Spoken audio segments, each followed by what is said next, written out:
Today we're going to be talking about self-efficacy theory. So we have a few guiding questions. What are the assumptions and key concepts in self-efficacy theory? What principles and implementation strategies align with self-efficacy theory? And how do we assess self-efficacy? Well, let's start with what are the assumptions and key concepts in self-efficacy theory. Self-efficacy refers to the expectation that a person has about their capabilities to achieve a certain outcome. One way we think about that is agency. What is a person's ability to impact their own environment? And this is very different from the sort of passive role that behaviorists see when they think of learners. They think of them as not having much agency in terms of being able to influence their environment. Rather, it's the opposite. The environment impacts their behavior. So Bandura was very keen on exploring this notion that we are able to impact our own environment. So self-efficacy is those judgments that individuals make about their capabilities to perform a specific task at a certain level of proficiency. Self-efficacy also refers to goal-directed judgments that can vary based on situational or environmental differences and vary from one domain to another. In other words, self-efficacy beliefs are very sensitive to contextual influences. So because self-efficacy is influenced by the actions necessary to achieve or perform at designated levels, it's basically like our confidence in our abilities. And it's important to distinguish the notion of self-efficacy from what could easily be confused with self-confidence. But self-confidence and self-esteem are more related to how you think about yourself as a person, whereas self-efficacy, on the other hand, is much more specific. It has to do with the belief you have about how effective you can be in a certain situation to bring about a certain outcome. So similar to concepts such as self-concept and self-perception, which refers to our beliefs about ourselves, but it's different because it's more specific, it's more situational. It's the view of one's ability to organize and execute courses of action, as Bandura called it. However, unlike self-concept or self-esteem, self-efficacy actually does predict performance. Self-efficacy focuses on performance capabilities rather than any sort of personal qualities. Also, self-efficacy refers to the future and future performance, which allows for a possible causal role in that performance. So self-efficacy is a mediator that affects choice of activities, effort, and persistence.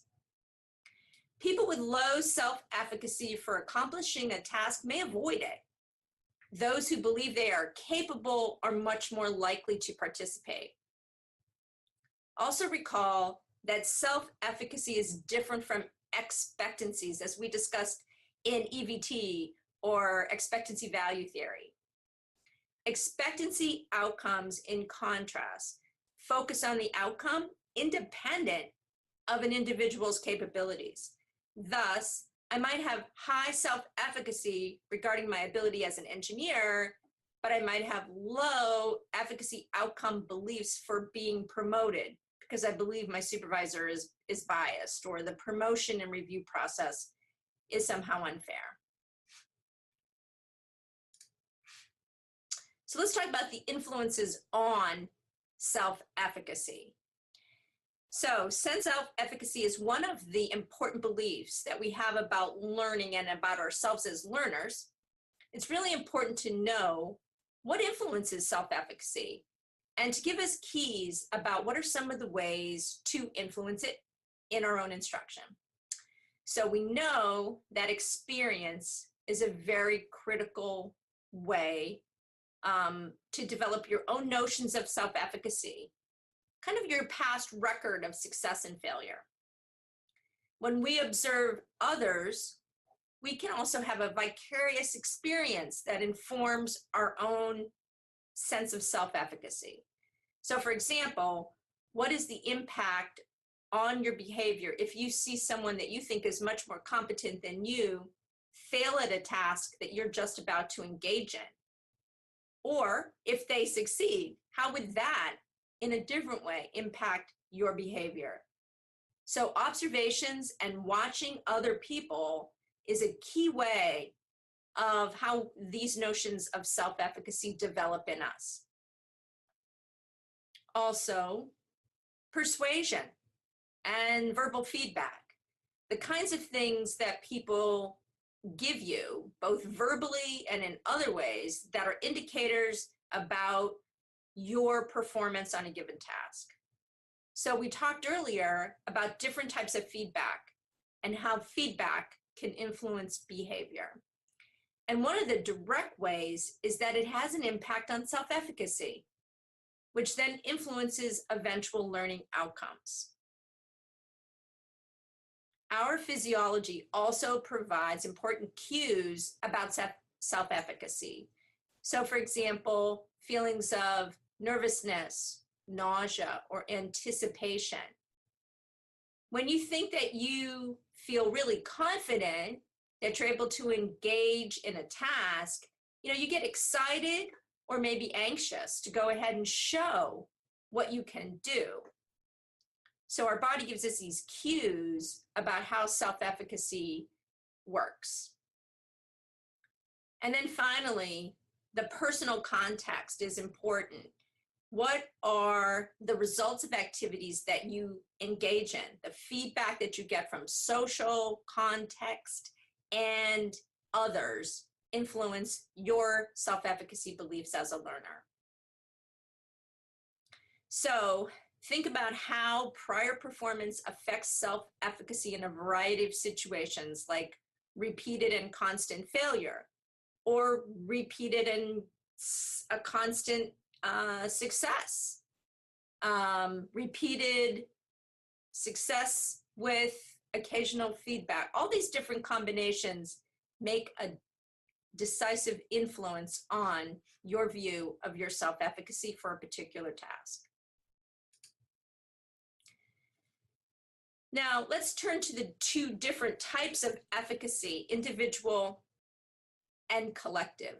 Up to this point, I've been talking about people's judgments of their own ability to complete a task to a desired level. That's individual self-efficacy. But from the research, we know there is another type of efficacy that is pertinent, particularly in looking at organizations or classrooms, and that's collective efficacy.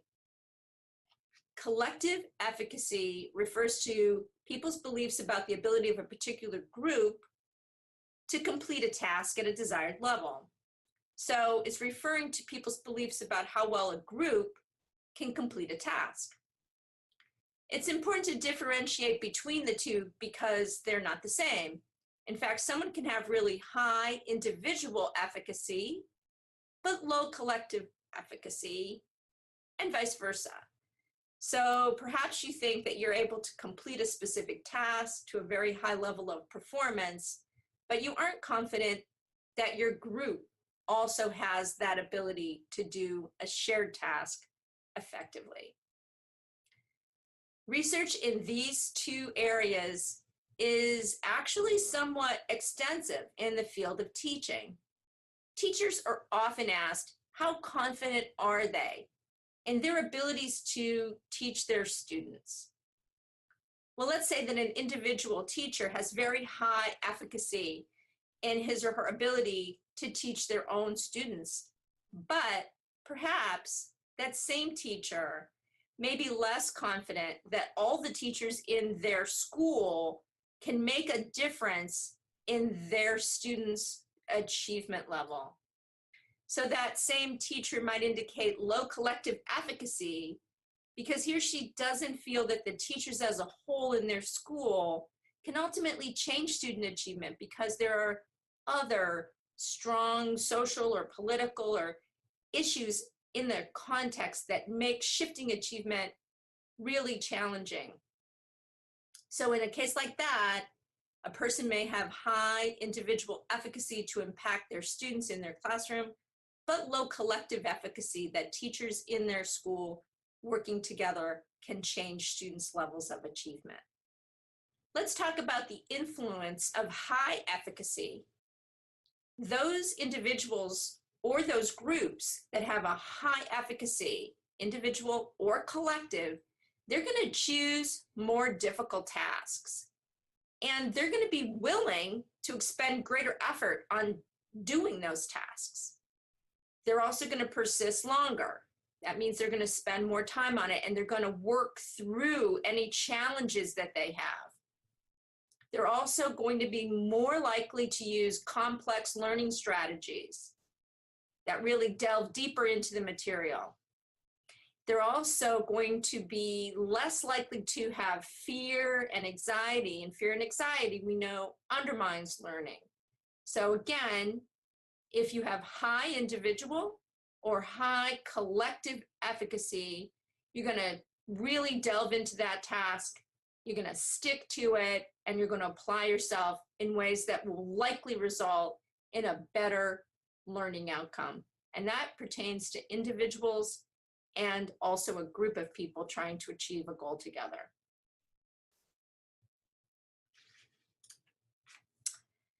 This figure tries to represent a very important notion in self-efficacy called reciprocal causation. And this is how things like self-efficacy beliefs can develop in the real world. Self-efficacy here is represented as a kind of spiral. And you can see how motivation, effort, persistence, the kind of feedback that you get, all can result in, for example, negative efficacy and lead to a negative spiral or a downward spiral of learning and or achievement. In contrast, here's another representation of the way that self-efficacy can develop in a more positive direction. So the interesting thing about both of these spirals is that these beliefs can be changed. And that's a crucial thing for people to understand, because if you think that learning and performance is entirely based on ability, there's not much you can do to change a learner's level of ability. But when you realize that things like self-efficacy can have a huge impact on performance outcomes, as we can see in this figure, then you can help someone change their self-efficacy beliefs, and perhaps you can have that spiral be more positive rather than the previous slide where it was more negative. So let's consider for a second the situation where people have too much or too little efficacy, and both of these can be a problem for their own learning. So what happens when people overestimate their efficacy? They think they're more capable of doing things than they really are. Well, if you think back to that social learning model and what kind of learning history might produce that kind of response. Now think about people who underestimate their efficacy. They actually would do better than they think they can. And oftentimes what happens is that when people begin to procrastinate or avoid tasks, so either being too self-efficacious or not self-efficacious enough, both of these can be problematic, but in different ways. So if you think about what you've learned from the course so far, and from the readings and the lectures on social learning and reciprocal causation, and what is it that you might be able to do to help someone who overestimates and who underestimates?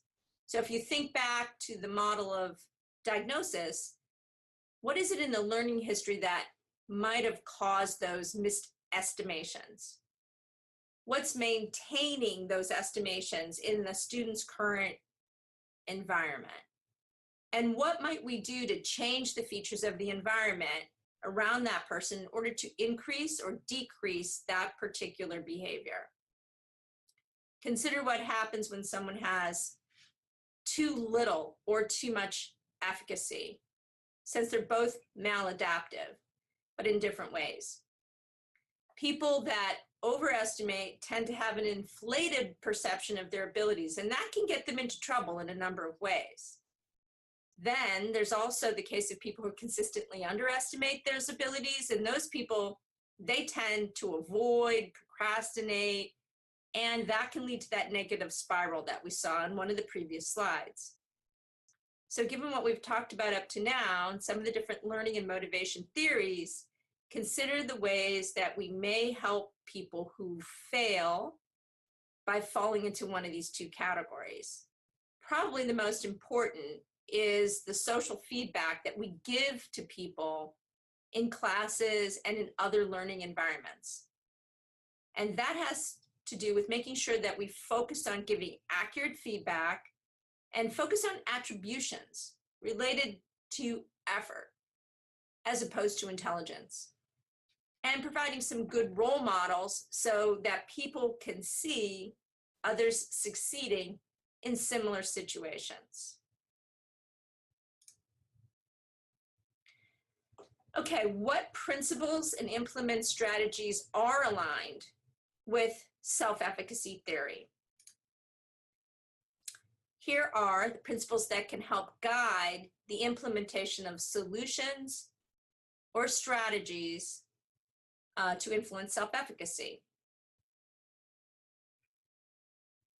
So we know high self-efficacy can positively influence motivation, and we know feedback and modeling increase efficacy. So what are some of the specific ways that we can use to increase self-efficacy? Here are some strategies for implementation that can address self-efficacy. It's important to point out that feedback that is accurate and credible is extremely important for self-efficacy.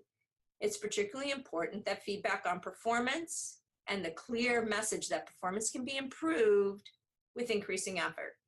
Teaching people strategies and showing them how to perform improves, how their performance improves as a result of learning, and using these strategies helps build self-efficacy and gives really important clues about ways to improve their engagement.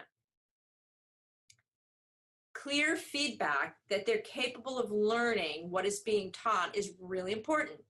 Pointing out how learning is going to be useful. Teaching students strategies and showing them how their performance improves as a result of learning and then using that particular strategy can be very effective.